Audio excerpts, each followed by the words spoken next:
magtipid-tipid. Akala nila ay madaming pera ang mga magulang. Pagkakaiba ng kabataan noon at ngayon. Kabataan noon, tanging nilang problema ay kung paano kakabilin si chichirya. Ngayon, di daw sila mabubuhay kung walang jowa. 13 taong gulang pababa, halos lahat marunong na. Tapos kapag nabuntis ng maaga, sa mahal na magulang ipapaalaga. Kabataan noon, Karamihan na kasi ngayon. Karamihan na kasi sa mga kabataan ngayon, minor de edad pa lang ay buntis na. Tapos kawawa syempre mga magulang niya naman. Kabataan noon, hangot, tsinelas at pamalo lang ang kinakatakutan. Kabataan ngayon. Kabataan noon, Kabataan ngayon. kabataan ngayon, puso ng Kung damdamin. sumagot, wagas. Kung sumagot wagas at makapaglayas, akala mo may kaya lang ipamalas. Kabataan ngayon. Kabataan ngayon, puso ng damdamin ang laging pinapailan, pero wala nang oras sa pag-aaral. Karamihan ngayon wala nang dignidad, respeto. Pag-aaral. Pag-aaral. Pag-uwi ng bahay.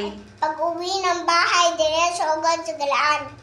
Tapos mas galit pa pag pinagsasabihan. Yan talaga ang ugali ng ibang mga kabataan ngayon. Noon, tingnan mo lang ang mga bata, tatahimik na yan. Pero ngayon, sila pa ang may ganang magalit kapag pinagsasabihan. Karamihan ngayon walang dignidad, respeto at prinsipyo. Basta magsabay lang sa uso. Walang pakialam kahit masakit pa ng ibang tao. Tropa, barkada, yan ang sinusunod nila. Yan ang mga pinapakinggan nila. Hindi na lang naisipan ang kailapan. Mga magulang may taguyod lang, kailapan. Sa bawat hingi ninyo ng pera, pambili lang ng kulilete at pampaganda. Sa bawat kupit ninyo pang-computer sa tabing kalsada, ay katumbas ng pawis, dugo at luha ang dulot ng hirap na tiniis. Mabigyan lang ng magandang kinabukasan ang nasabing kabataan. Nasubukan niyo ba silang pagmasdan? Nasubukan niyo bang tingnan kung gaano kakapal ang palad nila? Ang kanilang kalyo, ang trabaho, naibigay lang ang mga luho mo. Halos igapang kanila sa kailapan. Halos ikaw lang papagapang mga kabataan. Natulingan tayo ang pag-asa ng bayan. Pero bakit nagiging kabaliktaran?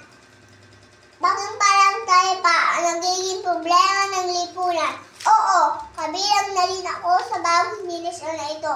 Ngunit wala pa rin akong makitang sapat na tela kasi mas sarili tayong kaisipan. Para ito'y naiwasan. Ika nga, pag may gusto, may paraan. Pag ayaw, may dahilan. Pero teka lang. Baka kasi kayo ay tatamaan. At sabihin ninyong masyado akong naglinis-linisan. Pasensya na. Nais ko lang naman na ibulat sa inyong mga mata. Di naman kasi hamak na mas masayang mamuhay sa makaluma. Ngunit simpleng sistema. Masarap talaga ang buhay noon. Na simple lang ang buhay kaysa ngayon. High-tech na ang lahat. Halos lahat ng kabataan ngayon may cellphone na. Malaki ang pinagkakaiba dahil sa makabagong teknolohiya. Hindi nila nagagawa ngayon ang nagagawa noon. Buwan ng Pambansang Buwan ng Wika 2025. Okay. Bye-bye. Don't forget to subscribe my YouTube channel. Don't forget to click my YouTube channel. And click... Ano YouTube channel mo? Don't forget my YouTube channel. Maria Teresa Husat Dayaborda. At intayin din si Hexel Bayaborda. YouTube. Bye-bye. See you tomorrow. Bakit hihintayin? Bye-bye. See you tomorrow.